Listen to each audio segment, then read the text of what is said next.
ना तुम बारिश देखोगे, लेकिन फिर भी ये स्थान जो है, ये दून, ये उजाड़ जो है, वो पानी से भर जाएगा। आइए थोड़ी देर विचार करते हैं। जब दूसरा राजा 3 बाप उसकी पहले वचन से हम पढ़ते हैं, तो यहां पर लिखा कि इस्राएल का राजा यहूदा के राजा को एक मैसेज भेजता है। इस्राएल का राजा यहूदा के राजा को एक संदेश भेजता है कि मोआब देश का राजा मुझसे मेरे विरुद्ध हो चुका है। क्योंकि जो मोआब देश का राजा था, जो टैक्स देता था इस्राएल के राजा को, लेकिन वो उसने बंद कर दिया था। तो इस्राएल का राजा कहता है यहोशाफाट से, जो यहूदा का राजा है, क्या तू मेरे साथ चलेगा? वो कहता है हाँ, मैं तेरे साथ चलूंगा, क्योंकि जैसा तू है वैसा मैं हूं, जैसा तेरे लोग हैं वैसे मेरे लोग हैं, जैसे तेरे घोड़े हैं वैसे मेरे घोड़े हैं, हम एक हैं, हमारा परमेश्वर एक है, इसलिए मैं तेरे साथ चलूंगा कि हम उस देश से युद्ध करें। तो वो कहता हम किस तरफ से जाएं? तो वो कहता हम अदोम की उजाड़ की तरफ से चलेंगे, अदोम की उजाड़ की तरफ से हम हमला करेंगे। तो वह कहता ठीक है। 3 राजा, यहोशाफाट यहूदा का राजा, इस्राएल का राजा और अदोम देश का राजा, ये तीनों युद्ध करने के लिए जा रहे हैं। और जब इन्होंने युद्ध करने के लिए जाते जाते 7 दिन का सफर तय किया, इनको 7 दिन हो चुके थे। यह सफर उजाड़ का है, जंगलों का है, पत्थरों का है, झाड़ियों का है, उजाड़ का यह सफर है। इनको 7 दिन हो चुके हैं चलते चलते। तो बाइबल कहती है कि उनके पास जो पानी था वो पानी खत्म हो चुका है। अब उनके खुद के पीने के लिए, उनके घोड़ों के पीने के लिए, सब सिपाहियों के पीने के लिए कुछ भी पानी वहां पर नहीं है। तो वो घबरा गए, वो डर गए, क्योंकि पानी के बिना तो आप जानते हैं कि हम जीवन नहीं जी सकते हैं। उनके पास पानी नहीं था, तो वो बहुत डर गए। और वहां पर इस्राएल का राजा बहुत ही घबराहट से कहता है कि मुझे लगता है कि परमेश्वर ने हमें तीनों को मारने के लिए भेजा है। हम तीनों को क्या करने के लिए भेजा है? मारने के लिए भेजा है। वो डर गया, वो घबराया, और वो कहने लगा कि आज बर्बादी पक्की है, आज नाज पक्का है, क्योंकि पानी के बिना ना हम युद्ध कर पाएंगे, ना हमारे घोड़े हाथी आगे जा पाएंगे, ना हमारे सिपाही लड़ पाएंगे। तो बस अब कहानी खत्म है।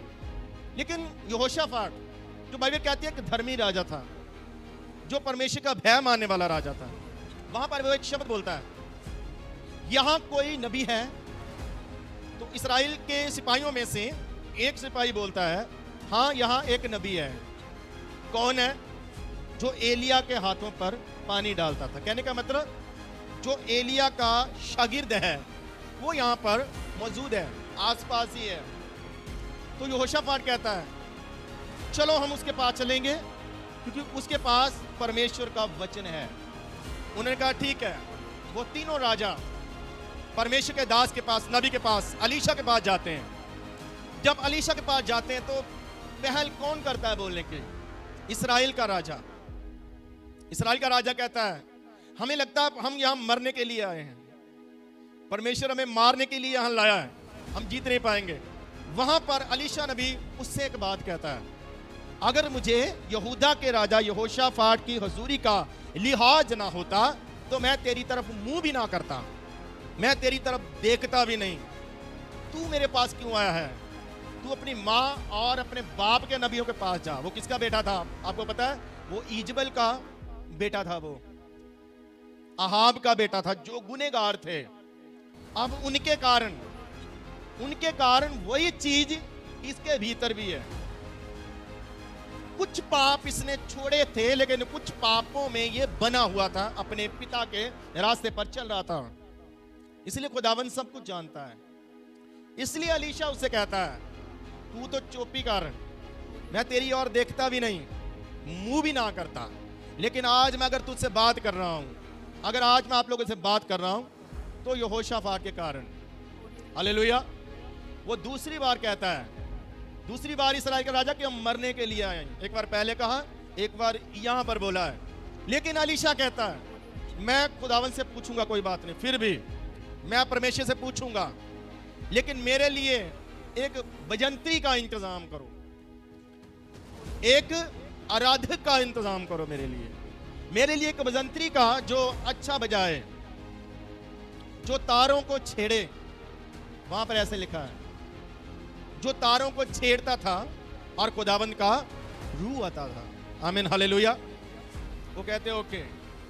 जब बुलाया गया तो अलीशा परमेश्वर की उपस्थिति में जाता है, बात करता है परमेश्वर फिर उनसे बात करता है। ध्यान से सुनिए, जो आयत हमने पढ़ी है वहां पर परमेश्वर कहता है, ना बारिश होगी, ना पौन को देखोगे, ना पवन को देखोगे, ना तूफान को देखोगे, ना कोई नदी होगी, ना कोई समंदर को देखोगे, ना धरती से जल को निकलते हुए देखोगे, ना आकाश से बादल को बरसते हुए देखोगे, लेकिन फिर भी ये जगह, ये स्थान, ये उजाड़ पानी से भर जाएगी। आमीन, हालेलुया। इंतजाम कर लो, बड़े बड़े कुएं खोदो, ये उजाड़ भरने वाला है। आमीन, हालेलुया, हालेलुया।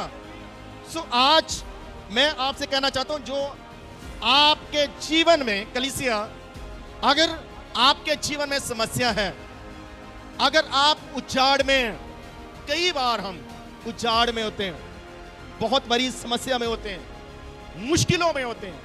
हालेलुया। जब हम मुश्किलों में होते हैं, परेशानियों में होते हैं, तंगी में होते हैं, मृत्यु की वादी में होते हैं, तो कई बार हम जो हमें चाहिए उस चीज के स्रोत को देखते हैं। अब पानी का स्रोत क्या है?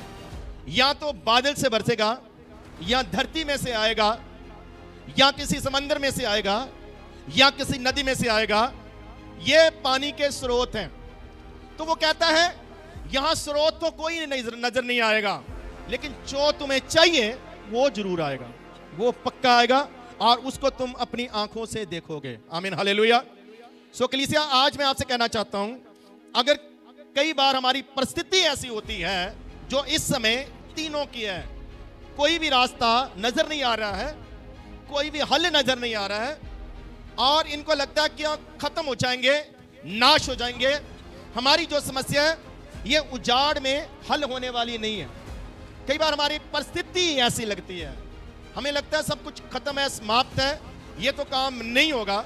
लेकिन परमेश्वर कहता है चाहे स्रोत ना हो, अगर आपको पैसे की जरूरत है तो पैसे का स्रोत क्या है? आप अपने काम की तरफ देखते हैं। आप सोचते हैं मेरा काम ऐसा नहीं है जो यहां से मुझे पैसा मिलेगा, कोई व्यक्ति ऐसा नहीं है। हम किसको तरफ देखते हैं? जब हमारी जरूरत है तो पत्नी पति की तरफ देखती है, कई बार वो देखती है इससे नहीं हो पाएगा। बच्चे माँ बाप की तरफ देखते हैं और बच्चे कहते हैं जो मुझे चाहिए मेरे बाप से नहीं हो पाएगा, स्रोत नहीं है, कोई जरिया नहीं है। हालेलुया। कई बार हम किसी रिश्तेदार की तरफ देखते हैं और हम कहते हैं उनके पास से भी नहीं हो पाएगा। जो आप स्रोत ढूंढते हैं, आप अपनी सैलरी को देखते हैं, आप जो बूढ़े हैं वो अपनी पेंशन को देखते हैं, अपने बच्चों की तरफ देखते हैं, बच्चे माँ बाप की तरफ देखते हैं, पत्नी पति की तरफ देखती है और पति पत्नी की तरफ देखता है, मालिकों की तरफ देखते हैं। लेकिन फिर भी कई बार हमें जो चाहिए, हमारे जीवन में जो समस्या है, उसका हल किसी मनुष्य के पास नहीं है, कोई स्रोत नजर नहीं आता। तो उस समय क्या करें? उस समय परमेश्वर कहता है कोई स्रोत तो नजर नहीं आएगा, लेकिन जो तुम्हें चाहिए वो तुम्हारे लिए हो जाएगा। ये वादी पानी से भर जाएगी, सिर्फ गीली नहीं होगी, ये वादी पानी से भर जाएगी। और इतना होगा कि तुम कुएं खोद लो, वो कुएं भी उस पानी से क्या हो जाएंगे? भर जाएंगे। सब बोलिए आमीन, हालेलुया। तो आज 6-7 बातें ध्यान से सुनिए, 6-7 बातें हैं इसमें। परमेश्वर आपका काम करने के लिए तैयार है। सबसे पहली बात तो ये है कि ये तीनों राजा आखिर इस समस्या में पड़े क्यों हैं? कारण ये है, जब ये समस्या में पहुंच चुके हैं तब इनको याद आया है परमेश्वर, तब इनको याद आया है नबी, तब इनको याद आया है खुदावंद का वचन। हालेलुया। लेकिन पहले जब ये निकलने लगे उस समय इन्होंने दुआ क्यों नहीं की? उस समय इन्होंने खुदा के वचन को ढूंढने की कोशिश क्यों नहीं की? उस समय इन्होंने परमेश्वर से पूछने की कोशिश क्यों नहीं की? समस्या का हल तो है खुदावंद के पास, ये पक्का है, मैं बता रहा हूं, बिना स्रोत के हल होगा, परमेश्वर करेगा। लेकिन आखिर में समस्या में पड़ते क्यों हैं? क्योंकि हम समस्या में पड़कर, दुख में पड़कर, परेशानी में पड़कर परमेश्वर को याद करते हैं। लेकिन दाऊद से सीखिए, दाऊद जब युद्ध करने जाता था तो दुआ करता था। वो परमेश्वर से पूछता है, ऐ खुदावंद मैं जाऊं या ना जाऊं, क्या मैं जीत पाऊंगा या नहीं जीत पाऊंगा, क्या मैं शुरू करूं या ना करूं। हालेलुया। कई बार हम शुरू करते हैं, कई बार हम योजना बनाते हैं। बाइबल कहती जो युद्ध करने जाता है सबसे पहले बैठकर हिसाब करें, सबसे पहले बैठकर प्लान करें, सबसे पहले बैठकर देखें क्या मैं उससे लड़ पाऊंगा, क्या मैं उससे जीत पाऊंगा। युद्ध करने का मतलब क्या है? आज आप सोचो, कई बार हम कुछ चीजें, कुछ काम ऐसे शुरू कर लेते हैं, कुछ सफर ऐसे शुरू करते हैं या कुछ फैसले ऐसे लेते हैं जिसमें खुदावंद नहीं होता। उसके बाद हमें घाटा पड़ता है, किसी को लाख का पड़ता है, किसी को 1.5 लाख का पड़ता है, किसी को 50,000 का पड़ता है। कई घाटे हमारे जीवन में पड़ते हैं, सिर्फ फाइनेंशियली नहीं, सिर्फ फाइनेंशियली घाटे नहीं, और भी बहुत सारे घाटे, बहुत सारी प्रॉब्लम्स हमारे जीवन में क्यों खड़ी होती है? क्योंकि इन लोगों ने पहले प्रार्थना नहीं की है। कलीसिया में आज आपसे कहना चाहता हूँ, आपको समस्या से पहले कुछ कर लेना चाहिए। इससे पहले कि कोई समस्या आए और आप उसको डांटें, आप उसको डांटें, वो समस्या चली जाए, खुदावंद आपका हल करे, उससे पहले आपके जीवन में कुछ किया होना चाहिए। बीमारी में जाने से पहले, दुख में जाने से पहले, परेशानी में जाने से पहले आप लोग क्या करते हैं? बाइबल कहती है हिजकिय्याह राजा बीमार हुआ और बीमार होकर प्रार्थना करने लगा, अथरू बहाने लगा। नबी ने भी बोल दिया तू मर जाएगा, इंतजाम कर ले, किसी पर जिम्मेवारी डाल दे, तेरा हल नहीं होगा, तू नहीं बचेगा।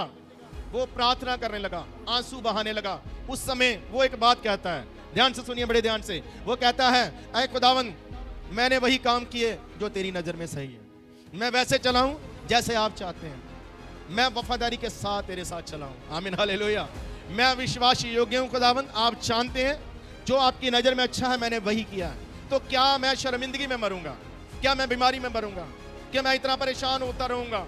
तो उस समय बाइबल कहती है परमेश्वर ने चेक किया और परमेश्वर ने फिर से नबी को बोला, जबकि वो अभी आंगन में था। परमेश्वर कहता है नबी से वापस जाओ, तू बोल के आया है उसको तू मर जाएगा, मैं आज बदलता हूं अभी अपने फैसले को। दोबारा उसको बोल के आ तू चंगा हो जाएगा और तू 15 साल और जिएगा। आमीन, हालेलुया, हालेलुया। सो आज हिजकिय्याह राजा पर बीमारी है, समस्या है, मृत्यु है, उजाड़ है, लेकिन उससे पहले उसने कुछ किया है। उससे पहले वो वफादारी के साथ चला है। जब आप प्रार्थना करते हैं तो क्या मिन्नत करते हैं? हालेलुया। क्या फास्टिंग करके तरले कट दें खुदावंद? वो तब करना पड़ेगा अगर आपने पहले कुछ नहीं किया। लेकिन अगर आपने लगातार पहले कुछ किया है, अगर आपने प्रार्थनाएं की है, अगर आपने पहले वचन को ढूंढा है, अगर आप पहले परमेश्वर के साथ वफादारी के साथ चलें, आज जो आप इधर यहाँ बैठे हैं, ये क्या साबित करने आए?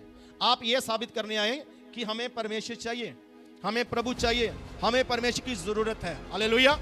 अगर तो आप परमेश्वर के साथ वफादारी के साथ चलते हैं, अपनी समस्या से पहले आपने कुछ किया है, तो वो समस्या बिना कोशिश किए हुए, बिना यत्न किए हुए आई तो है, कई बार आने देता है। आप कहते हैं आई क्यों? कई बार आने देता है और स्ट्रॉन्ग करने के लिए और मजबूत होने के लिए। वो आग में जाकर बचा तो लेता है, लेकिन कई बार वो आग में जाने देता है। वो शेरों की मांदों में आकर परमेश्वर बचा तो लेता है, लेकिन कई बार शेरों की मांदों में जाने देता है। वो जेल में आकर जेल को हिला देता है, अपने दासों को निकाल तो लेता है, लेकिन जेल में जाने देता है। आमीन, हालेलुया। कारण क्यों? मजबूत बनाने के लिए, स्ट्रॉन्ग बनाने के लिए और हिम्मत वाला बनाने के लिए, गवाही बनाने के लिए, अपनी सामर्थ को दिलाने के लिए और विश्वास बढ़ाने के लिए कि दोबारा जब ये चीज आएगी तो उस समय हम सोचेंगे ये पहले भी मेरे साथ हो चुका है, मैं पहले भी निकला हूं, मैं पहले भी बाहर आया हूं, अभी भी मैं बाहर आऊंगा, अभी मैं फिर से खड़ा हो जाऊंगा, मैं फिर से युद्ध करूंगा और मैं फिर से जीत जाऊंगा, क्योंकि मैं पहले भी जीता था। ये गवाही आपके जीवन में देने के लिए कई बार परमेश्वर उस समस्या में जाने देता है। हालेलुया। इन लोगों में ये प्रॉब्लम थी। खुदावन तो प्रेम करने वाला, अनुग्रहकारी परमेश्वर, वो दया करेगा, लेकिन प्रॉब्लम ये थी कि इन्होंने पहले नहीं कुछ किया था, इन्होंने पहले प्रार्थना नहीं की थी। आप पहले प्रार्थना करें। एक स्त्री जाती है खुदावन के दास के पास, वो कहती है मेरा पति मर चुका है, लेकिन वो नबी था, वो दास था, तू जानता है। हालेलुया। अब ये समस्या है। वो कहता है चिंता मत कर, तेरे पास क्या है? वो कहती थोड़ा तेल है, वो कहता है काफी है, उसी से तेरा हल हो जाएगा। आमीन, हालेलुया। वो स्त्री समस्या में खुदावन के पास जाती है, लेकिन जाकर कहती कि मेरा पति नबी था, उसने किया है कुछ। अलीशा ने कहा ओके ठीक है, परमेश्वर हल करेगा। क्या आप आज कुछ कर रहे हैं? बाइबल कहती है वो अपना वचन भेजकर चंगा करता है और आने वाली तबाही से बचा लेता है। आने वाली तबाही में बचाने जाने से भी परमेश्वर आपको बचा सकता है। सोचिए थोड़ा सा, यहाँ पर ये राजा आज उजाड़ में जाकर, प्रॉब्लम में जाकर, समस्या में जाकर नबी ढूंढ रहे हैं, दास ढूंढ रहे हैं, यहोवा को ढूंढ रहे हैं, वचन को ढूंढ रहे हैं। आप रोज क्यों नहीं वचन को ढूंढते? हम रोज क्यों नहीं प्रार्थना में जाते? हो सकता है हमारे जीवन में आने वाले समय में कुछ समस्या आने वाली है, तो आज आप क्यों नहीं उसके लिए हल करते, जोड़ना बोलते इसको, जोड़िए ताकि जो उस समय आप चुका पाए। आमीन, हालेलुया, हालेलुया। जो ऊंट है वो एक बार पानी पीता है और अपने अंदर जमा कर लेता है। तो मैंने सुना कि जब वो रेगिस्तान में चलता, काफी दिन उसको पानी ना भी मिले, तो अपने भीतर से उसको इस्तेमाल कर लेता है। बाइबल कहती है जो चींटियां हैं, पंजाबी च जिन्हों आप कीड़ियां करने, वो लिखिया कि वो गर्मियां दे विच अपना आहार जमा कर लेंदियां ने, गर्मियां दे विच जमा कर दियां ने तां जो जदों उन्हां दे कोल ना होवे उदों ओनू इस्तेमाल कर सकन। Praise the lord, hallelujah. So मैं आपसे कहना चाहता हूं, अगर आपने पहले जमा किया होगा, हो सकता है उस समय सिचुएशन ये हो आप दुआ ना कर पाए। जब हम हॉस्पिटल में थे, माइकल जब बीमार था 2019 में, आप लोग जानते हैं उस समय हम ज्यादा प्रार्थना नहीं कर पाए। हम खुद की बात कर रहा हूं, हम लोग ज्यादा प्रार्थना नहीं कर पाए। वहां सिचुएशन ऐसी थी कि हम ज्यादा प्रार्थना नहीं कर सकते थे, लेकिन हम नहीं प्रार्थना कर पाए थे, लेकिन लोग प्रार्थना कर रहे थे, आप लोग प्रार्थना कर रहे थे, दुनिया प्रार्थना कर रही थी। आमीन, हालेलुया। और उससे पहले बहुत सारे लोग जानते हैं कई महीने रोज भवन में लगातार कुछ लोग प्रार्थना कर रहे थे। हम लोग कम से कम 4-5 महीनों से चर्च में रेगुलर प्रार्थना हो रही थी शाम को 7 बजे, लेकिन उस समय हम प्रार्थना नहीं कर पाए। अगर आप कई बार ऐसी सिचुएशन में होते हैं, आप दुआ भी नहीं कर पाते, आपका उस समय मन नहीं लगता है, हालेलुया। हालांकि हम जबरदस्ती करते हैं, लेकिन उस समय परमेश्वर याद करेगा जो आपने पहले दुआएं की हो, आपने पहले वचन पढ़ा हो, आपने पहले खुदावन को ढूंढा हो, आपने पहले खुदावन की प्यास रखी हो, वो पिछला आएगा जो आपने पहले जमा किया होगा। इनकी ये प्रॉब्लम थी कि ये आज समस्या में पढ़कर ढूंढ रहे हैं। हालेलुया। नंबर 2 यहां पर लिखा है कि वो उजाड़ जो है पानी से भर जाएगी। नंबर 2 विश्वास होना चाहिए आपके जीवन में। जब आप बहुत बड़ी समस्या में हैं, उस समय एक तगड़ा विश्वास हमारे जीवन में होना चाहिए। वो तगड़ा विश्वास कब कैसे होगा? जब आप याद करेंगे पिछली भलाइयों को, पिछली मेहरबानियों को, कि उस समय खुदावंद ने मेरे साथ ऐसे किया था। वो विश्वास होना चाहिए। क्या इनका विश्वास है? मैं साबित करता हूं। यहां पर 2 व्यक्ति हैं, बड़े ध्यान से सुनिए, कुछ सीखने वाले आप यहां से। 2 व्यक्ति हैं, यहूदा का राजा और इस्राएल का राजा। आप बोलो, यहूदा का राजा और इस्राएल का राजा। इस्राएल का राजा नेगेटिव बोल रहा है, मर जाएंगे, कोई हल नहीं होगा, नाश पक्का है, वो 2 बार कहता है। अब यहूदा का राजा, इधर देखो मेरी तरफ ध्यान से, यहूदा का राजा कहता है नहीं, अभी अवसर है, अभी जीवित हैं हम और अभी हम कुछ कर सकते हैं। हालेलुया। जो इस्राएल का मतलब है लड़के जीता हुआ, चुना हुआ, लड़के जीता हुआ। यहूदा का मतलब है धन्यवाद। यहूदा का मतलब है धन्यवाद। हालेलुया। जो धन्यवाद करने वाला व्यक्ति है उसका विश्वास दूसरों से ऊपर रहेगा। किसका विश्वास? जो धन्यवाद करने वाला व्यक्ति है, जो यहूदा का राजा है, यानी धन्यवाद का राजा। क्या आप धन्यवाद के राजा हैं? हालेलुया। अगर तो आपकी लाइफ में धन्यवाद है, शुक्रगुजारी है, तो आपके लिए आशा है। Praise the lord, hallelujah. लेकिन इस्राएल का मतलब लड़कर जीता हुआ। कुछ लोग सिर्फ युद्ध करते हैं लेकिन थैंक्स नहीं करते। वो लड़ने के तो योद्धा हैं, वो लड़ते हैं मतलब संघर्ष करते हैं, संघर्ष कर सकते हैं, युद्ध कर सकते हैं, बुद्धि को लड़ा सकते हैं, यत्न कर सकते हैं। इधर से कुछ किया, उधर से कुछ किया, उसको पूछा, समस्या का हल ऐसे करने की कोशिश कर रहे हैं। लड़के, इस्राएल का राजा लड़के युद्ध करके समस्या का हल करने की कोशिश कर रहा था। लेकिन यहूदा का राजा मतलब धन्यवाद का राजा। यहूदा का मतलब धन्यवाद। क्या आप थैंक्सफुल हैं परमेश्वर के? कभी कभी मैं जिस गद्दे पर बैठता हूं ना, तो मैं उस गद्दे के लिए भी धन्यवाद कर देता हूँ। प्रभु जी इस गद्दे के लिए धन्यवाद। सामने कुछ दीवार पर नजर आया, इस घड़ी के लिए धन्यवाद, इस एसी के लिए धन्यवाद, भवन के लिए धन्यवाद, दरियों के लिए धन्यवाद, कुर्सियों के लिए भी धन्यवाद करता हूँ, टेबल के लिए, चद्दरें, यहाँ जो कुछ रखा, जो आंखों के सामने आया, मैं कहता हूँ खुदावन तेरा है, ये मेरा नहीं है, मैंने नहीं कमाया, मेरा कुछ भी नहीं है, मैं तो यहाँ पर एक चौकीदार हूँ, ये सब कुछ तेरा है और जो कुछ यहाँ तेरा है उसके लिए मैं धन्यवाद देता हूँ, क्योंकि मैंने काम करके कुछ भी नहीं लिया। साउंड सिस्टम के लिए, हर एक चीज के लिए, यहाँ तक कि मैं पेचकस के लिए, पेचकस सामने आया तो पेचकस के लिए मैं धन्यवाद कर देता हूँ, प्लास सामने आया प्लास के लिए, छोटी छोटी चीजें। एक दिन जब मैं धन्यवाद कर रहा तो ये मेरे सामने स्विच आए, तो मैं इन स्विच के लिए परमेश्वर का धन्यवाद किया, ऊपर को देखा तो पंखों के लिए धन्यवाद किया, लाइट के लिए धन्यवाद किया, सारी चीजों के लिए। आपके पास धन्यवाद करने के लिए बहुत कुछ है, बड़ा चमत्कार ढूंढने की जरूरत नहीं है धन्यवाद करने के लिए, छोटी चीजें ही बहुत है धन्यवाद करने के लिए। आमीन, हालेलुया। अपनी सांसों को देखकर, अपनी आंखों को देखकर, अपने कानों को देखकर, अपने मुंह को देखकर धन्यवाद कर सकते हैं, अपने बच्चों की तरफ देखकर, अपने माँ बाप की तरफ देखकर, अपने तंदुरुस्ती देखकर धन्यवाद कर सकते हैं। तो यहूदा का राजा बनो। आमीन, हालेलुया। वो कहता मौका है, अवसर है, अभी हारे नहीं है, अभी मरे नहीं है, मरने वाले हैं लेकिन अभी मरे नहीं है, टेंशन मत लो, अभी हमारे पास एक चारा है। इस्राएल का राजा क्या कहता है, यहूदा का राजा, तो आप क्या कहते हैं, किसकी तरफ है? उस समय सिचुएशन में हम लोग क्या कहते हैं? हम कहते हैं कोई बात नहीं, ढूंढेंगे अभी प्रभु को अभी क्या करेंगे, हम फिर से ढूंढेंगे, कोई नबी है। हालेलुया। यहूदा के राजा का विश्वास था, धन्यवाद करने वालों का विश्वास बना रहेगा। क्या विश्वास है आपका? उन्होंने विश्वास के साथ खुदा को ढूंढने की कोशिश की। नंबर 3 क्या कहता है यहूदा का राजा? कोई दास है, ये डायरेक्ट दुआ कर सकते थे, डायरेक्ट जगवेदी बना सकते थे, उधर बलि चढ़ा सकते थे, कर सकते थे कि नहीं? कर सकते थे, लेकिन उन्हें कौन चाहिए?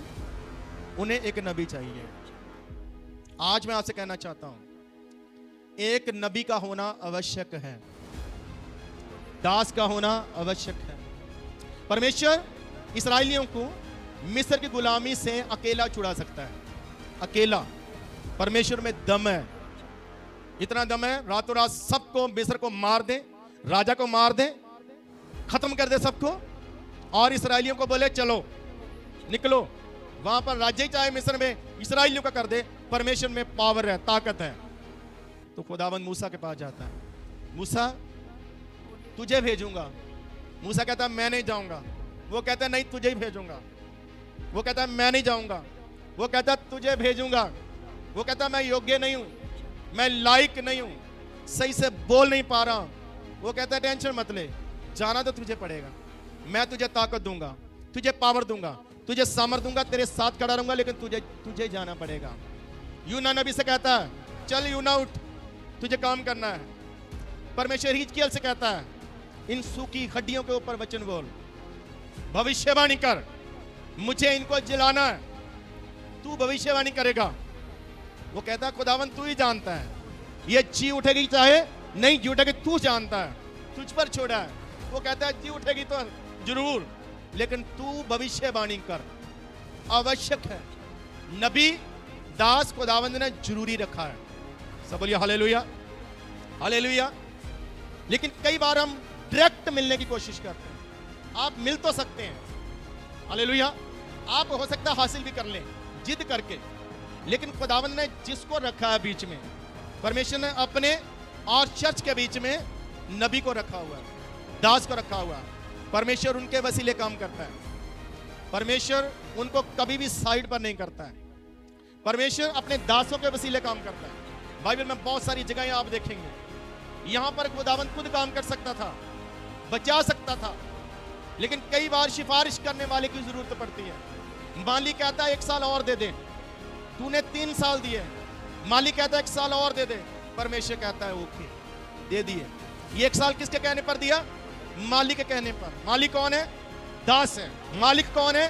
परमेश्वर। माली और मालिक में एक शब्द का अंतर है। माली का लगा दीजिए, मालिक। परमेश्वर ने अपने से थोड़ा कम करके रखा है। परमेश्वर ने कहा जो मेरे दासों की सुनता है, वो मेरी सुनता है। जो इनको ग्रहण करेगा वो मुझे ग्रहण करेगा, जो इनको पानी पिलाएगा वो मुझे पानी पिलाएगा, जो इनको आदर देगा वो मुझे आदर देगा। बाइबल कहती है खुदावंत के दास दुगने आदर के योग्य हैं। किससे? संसार से, लोगों से। जिनका आप आदर करते हैं उनसे दुगने आदर के योग्य हैं। परमेश्वर ने अधिकार दिया। आप नया नियम पढ़ना, वहां पर लिखा जिनके पाप तुम क्षमा करोगे उनके पाप ही क्षमा होंगे, जिनके पाप तुम कायम रखोगे। ये बहुत ही सोचने वाली बात है।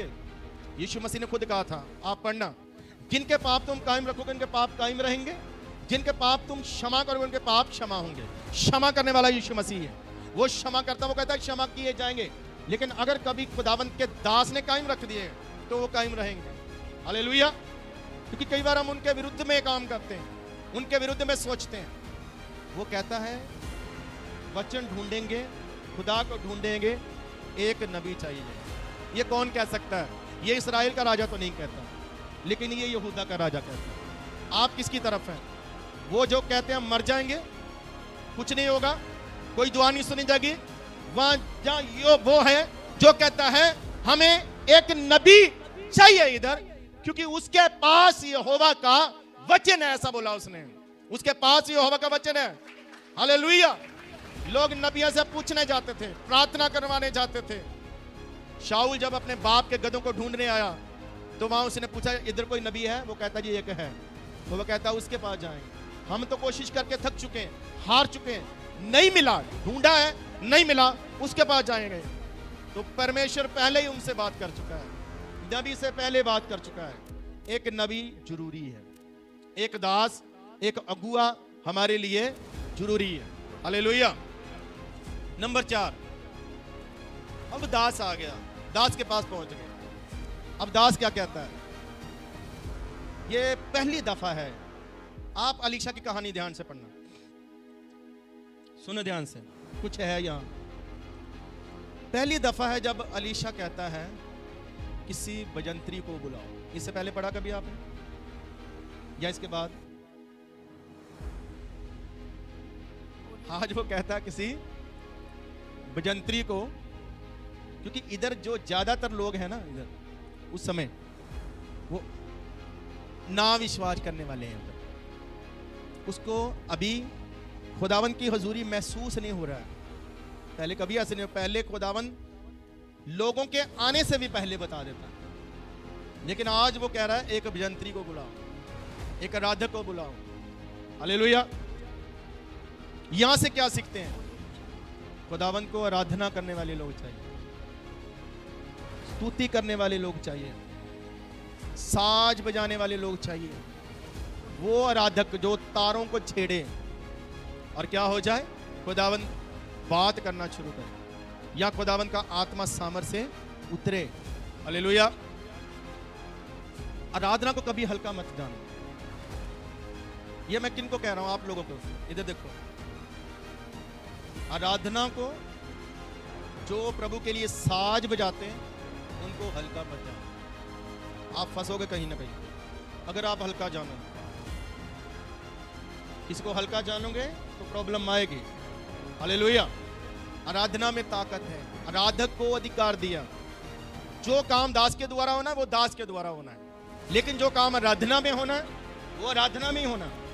आप कहते हैं हम तो वचन सुनने आए, आराधना में नहीं जाएंगे, वचन तक पहुंच जाएंगे, वचन ले लेंगे। वचन इंपॉर्टेंट है, हाँ है, लेकिन वचन आएगा कैसे? वचन देगा कब?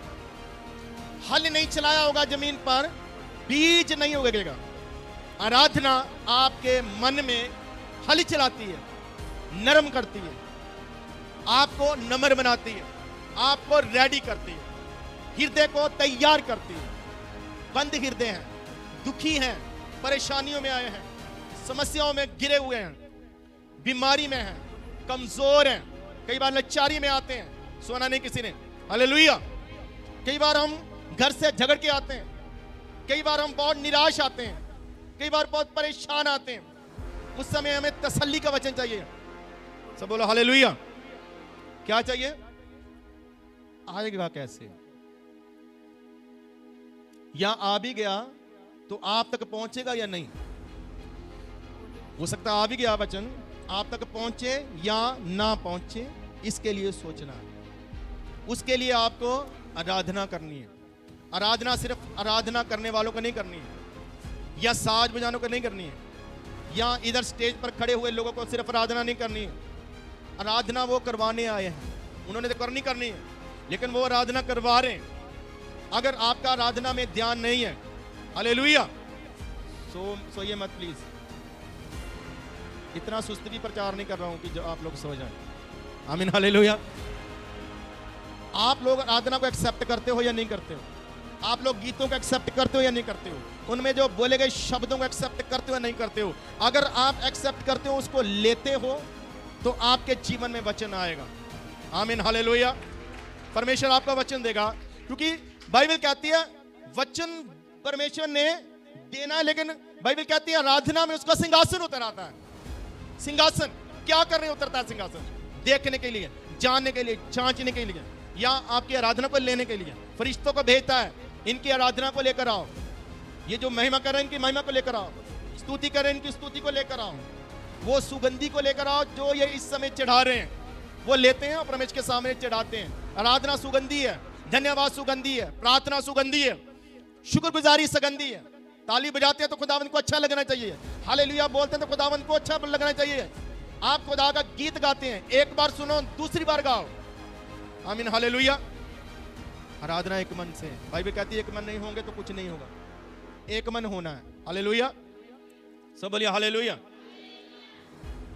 जब आप कबूल करेंगे तभी होगा आपके जीवन में, कबूल नहीं करेंगे तो कुछ नहीं होगा, आया हुआ भी नहीं मिलेगा। आमीन, हालेलुया। कई बार माँ खाना बनाती है, बच्चे से नाराज है, वो कहती है आज तुझे खाना नहीं मिलेगा, बन तो गया है लेकिन आज तुझे पहले ऐसा कर, ये चीज को दूर कर, इस कमी को दूर कर, वरना तुझे आज खाना नहीं मिलेगा। हालेलुया।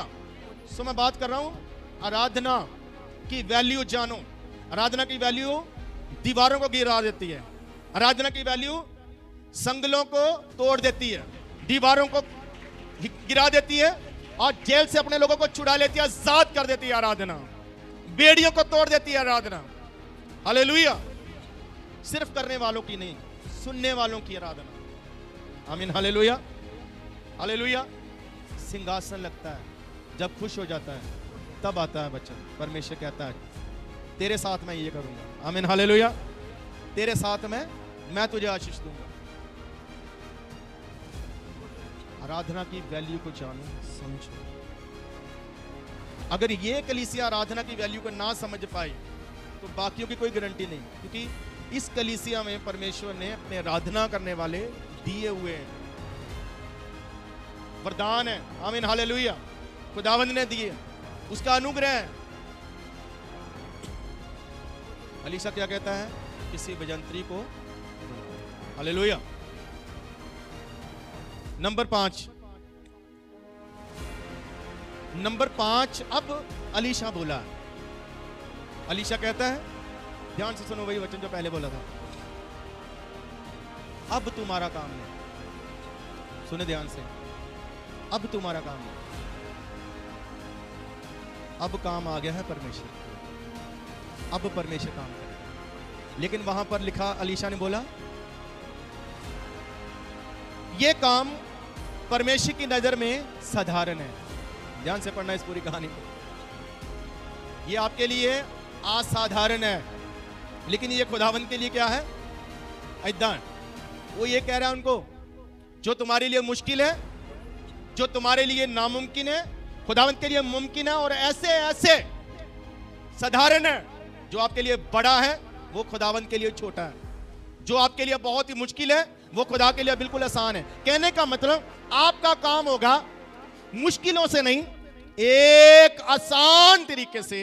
अपने आप कोई व्यक्ति आएगा, अपने आप कोई फोन करेगा, अपने आप आपके जीवन में काम हो जाएंगे। अपने आप जो आज रात आपकी मुश्किल है, हो सकता अभी एक फोन से ही हल हो जाए। आमीन, हालेलुया। जो सालों की थी, जब हम इधर थोड़ा थोड़ा करके भवन बना रहे थे, तो जब ये गैलरी का लेंटर डाल रहे थे, तो दूसरे दिन लेंटर था, तो हमारे पास कुछ और सामान चाहिए था, जितना था कुछ और चाहिए था, और हमारे पास पैसे नहीं थे। और मैं बहुत ही टेंशन में था कि सुबह लेंटर डालना है, शटरिंग हो चुकी है और हमारे पास सामान कम है और उतना पैसा भी हमारे पास नहीं है। तो मैं ऐसे इधर से चला गया और मैं कुर्सी पर बैठ गया, कपड़े भी नहीं बदले। हम मिस्त्रियों के साथ बैठे बैठे कपड़े गंदे हो जाते थे, तो मैं बैठा चेयर पर और ऐसे मैं सोच रहा था, थोड़ा अपना दिमाग भी लड़ा रहा था और थोड़ा टेंशन में भी था कि सुबह किससे बात करूं, किसको फ़ोन करूं, किससे मांगूं, किसको बोलूं, क्या करें, ऐसी सोचें मेरे दिमाग में चल रही थी। और उसी समय मुझे एक फ़ोन आता है, और फ़ोन आता है वो किसी बिल्डिंग मटेरियल वाले का। वो कहता जी हमने सुना है कि आपका कुछ बन रहा है। मैंने कहा जी हाँ चर्च बन रहा है, लेकिन अभी हम गैलरी का लेंटर डाल रहे हैं। वो कहता जी आपको कुछ सामान चाहिए? मैंने कहा हाँ जी चाहिए। तो वो कहता जी हमें लिखवाओ, आपको क्या चाहिए? तो मैंने कहा जी आप हमें रेट बताओ। तो वो कहता है रेट छोड़ो, आप सामान बताओ। मैंने कहा जी नहीं नहीं ऐसे हम कैसे ले लें, आप अपना। मैंने बोला सोचा कि किसी बिल्डिंग मटेरियल वाले को पता चला तो वो अपना माल बेचने के लिए कह रहा है। वो कहता है आप जी रेट बताओ। मैंने कहा जी नहीं सॉरी, मैंने कहा रेट बताओ। वो कहता है नहीं आप सामान लिखाओ। काफ़ी 2-3 मिनट ऐसे हम कहते रहे, तो फिर वो आखिर में बोला, वो कहता जी आपको सामान पहुंचाएगा, आप पैसों की टेंशन मत लो। तो मैंने कहा टेंशन तो सारी पैसे की है, अब तो और तो कोई टेंशन ही नहीं है। वो कहता जी सामान लिखाओ। तो फिर जब थोड़ा सा ऐसे बात हुई तो वो फिर उसने कहा आपको सामान मिलेगा लेकिन आपको पैसा नहीं देना। हालेलुया। तो मैंने कहा जी आप भेज रहे हैं? वो कहता नहीं किसी ने बोला है, हमें किसी ने बोला है कि वो आपको सामान दे।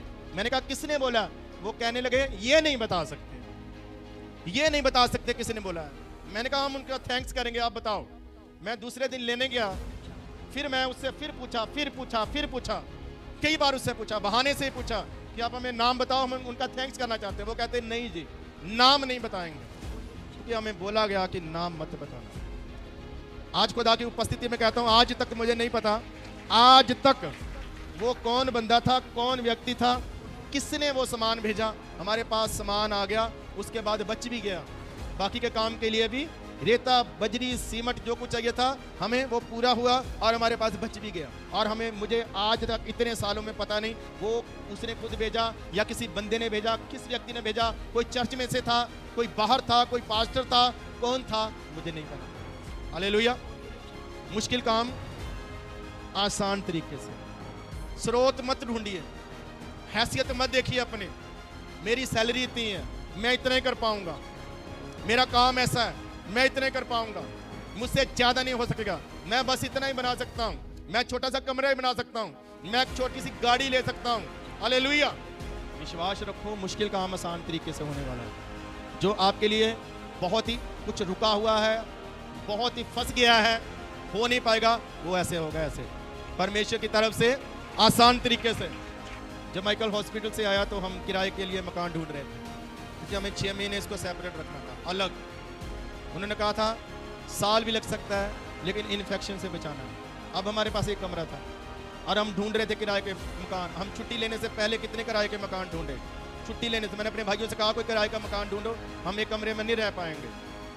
और हमने हॉस्पिटल में रहते रहते मैंने 2 मकान देखे अभी, लेकिन वो सही नहीं थे, जो जैसा हमने चाहिए था। तो हमारे पास कुछ पैसे थे जिसे हम किराया दे सकते थे 6-7 महीने। हमें था, मन में था कि कुछ किराया दे देंगे, किराया देकर एक अलग थोड़ा रहेंगे, थोड़ी सेपरेशन मिल जाएगी और हम ध्यान रखेंगे, क्योंकि उसी कमरे में रहते हैं, उसी कमरे में सोते हैं, उसी कमरे में खाते हैं, उसी कमरे में कपड़े चेंज करते हैं, उसी समय में सब कुछ वही कमरे में, उसी समय लोग आएंगे पता लेने, हाल चाल पूछने। तो इन्फेक्शन से बचाना है, इन्फेक्शन हो सकती है किसी भी चीज़ से, कपड़ों से भी। तो मेरे दिमाग में आया कि मैं उस व्यक्ति का थैंक्स करूं जिसने हॉस्पिटल में 50,000 रुपए से इलाज के लिए हेल्प करी थी। वो एक परमेश्वर के दास हैं। तो मैंने उनको मैसेज किया मुझे आना है थैंक्स करने के लिए। वो कहने लगे थैंक्स करने के लिए मत आओ, हम लोग परमेश्वर के दास हैं और सब हम परमेश्वर के काम में सांझी हैं। हालेलुया। थैंक्स करने के लिए मत आओ, लेकिन मिलने के लिए आओ, क्योंकि मिले बहुत देर हो चुकी है। आप आइए मिलने के लिए, थैंक्स नहीं करना लेकिन। हालेलुया।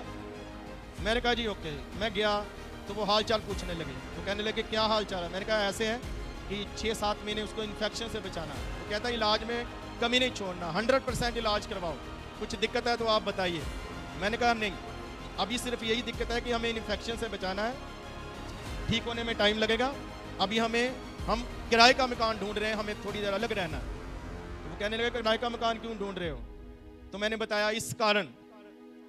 तो उन्होंने पूछा तुम्हारा चर्च बन रहा था? मैंने कहा हाँ बन रहा था। वो कहते लेंटर डल गया? मैंने कहा हाँ लेंटर डल गया। ऊपर कुछ बना है? मैंने कहा नहीं। वो कहते ऊपर मकान बनाओ। तो मैंने कहा जी नहीं बना सकते। वो कहते समस्या क्या है? हल हो गई, आप मकान बनाओ, सामान हम भेजेंगे। हालेलुया। मुश्किल काम, जटिल काम, मुश्किल से मुश्किल काम ऐसे आसान तरीके से परमेश्वर करने वाला है। आपका कुछ भी है इस समय जो उजाड़ में ये लोग, इनका काम परमेश्वर ने कैसे किया? वो कहता कोई स्रोत नहीं होगा, स्रोत मत ढूंढो, आंखों के देखने के अनुसार मत चलिए, ये नहीं होगा वो नहीं होगा, आने वाले भविष्य में क्या होगा, हमें क्या चाहिए, आने वाले भविष्य को देखकर डरते रहते हैं। नौकरी चली जाएगी क्या हो जाएगा, अगर ये बंदा चला गया तो क्या हो जाएगा, अगर ये बंदा चला गया तो क्या हो जाएगा, अगर ये मेरी जिंदगी से चला गया तो मेरी हेल्प बंद हो जाएगी। भविष्य को देखकर आज को टेंशन में मत लो। हालेलुया। प्रभु करेगा ऐसे चुटकी से। अपने विश्वास को बुलंद करो। अलीशा कहता है कुछ नजर नहीं आएगा लेकिन पानी भर जाएगा, चीज मिल जाएगी। कुछ नजर तो नहीं आएगा लेकिन पानी चाहिए, पानी मिल जाएगा। कुएं खोद लो, कुएं भी भर जाएंगे। लास्ट बात ध्यान से सुनिए, थोड़े से शब्द बताऊंगा। ये क्यों कहा कुएं खोद लो, गड्ढे खोद लो? अभी पानी तो आया नहीं लेकिन क्या कर लो, गड्ढे खोद लो। एक जगह बारिश नहीं आ रही थी और उन्होंने कहा हम परमेश्वर के दासों को बोलते हैं वो प्रार्थना करेंगे। उनको बुलाया प्रार्थना करें बारिश के लिए। उनकी फैमिली जाने लगी। एक छोटी सी बच्ची निकली और उसके हाथ में छाता था। तो वो कहने लगे तू छाता क्यों लेकर आई, अभी बारिश तो आई नहीं। वो कहती मुझे विश्वास है कि बारिश आएगी तो मैं छाता लेकर वापस आऊंगी, भीगना नहीं चाहती हूँ। हालेलुया। अभी से छाता ले लिया, खोल लिया, क्योंकि बारिश आने वाली है। आमीन। हालेलुया। विश्वास के काम करो। इन्होंने गड्ढे खोदना क्या कर दिए, शुरू कर दिए। विश्वास से शुरू करना है तो विश्वास से करो। आमीन। हालेलुया। इन्होंने किया, यह है विश्वास के काम। क्या आप विश्वास के काम करते हैं? क्या कहती थी 12 साल की बीमार औरत, पल्ले को छू लूंगी तो मैं क्या हो जाऊंगी, चंगी हो जाऊंगी। लेकिन पल्ले को छूना कैसे है? चल के जाना है। विश्वास के काम भीड़ में से गुजरना पड़ेगा, भीड़ को काट कर जाना पड़ेगा। कमजोर है लेकिन जाना पड़ेगा, चलना पड़ेगा। विश्वास के काम निकलना पड़ेगा। 4 व्यक्ति शत्रु देर दी, प्रभु के सामने उस बीमार को कर दिया। यह है विश्वास के काम। बाइबल कहती है उनके विश्वास को देखकर प्रभु ने कहा उठ मंजी उठा और चला जा। उनका विश्वास देख जो लोग लाए थे, कैसे देखा विश्वास उनका? कोई लेटर लेकर आए थे, किसी पास्टर ने भेजा था, उनके गले में क्रॉस थी, पता चल रहा था उनके कपड़ों से? नहीं, पता चल रहा था उनके काम से। आपके काम बताएंगे कि आपका विश्वास है या नहीं। आमीन। हालेलुया। लेकिन अब ये पानी पीकर लड़के नहीं जीतेंगे। जब धूप सुबह सुबह उस पानी के ऊपर पड़ी तो जो मुआब देश के सिपाही लोग कहने लगे ये तो ब्लड है। ये क्या है? ब्लड। और उनके मन में ना अंदाजे आने लगे, वो सोचने लगे, सोच डालने लगा खुदाबंद उनके मन में। और उनके सोच पता क्या आई?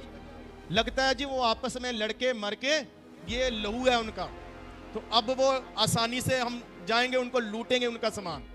तो बड़े ढीले ढंग से वो आ गए, लड़ने के तरीके से नहीं, लूटने के तरीके से। लेकिन जैसे ही आए तो उन पर क्या कर दिया उन्होंने? प्रभु के लोगों ने हमला किया। हालेलुया। और वो जीते।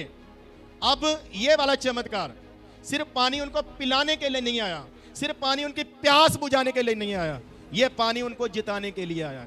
इस पानी के कारण वो जीते हैं। सिर्फ परमेश्वर आपकी समस्या को हल नहीं करेगा, परमेश्वर उस समस्या को हल करके उसके द्वारा और भी चमत्कार करेगा। हालेलुया।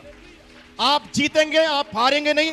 और आपको उस ढंग से युद्ध नहीं करना पड़ेगा, आपको बहुत ही मुश्किलों से नहीं जूझना पड़ेगा। परमेश्वर अपने आप काम कर देगा। हालेलुया। आइए आंखें बंद करें, हम सब धन्यवाद करें। परमेश्वर योग्य है एक बड़ा काम करने के। मैंने कई उदाहरणें आपको दी।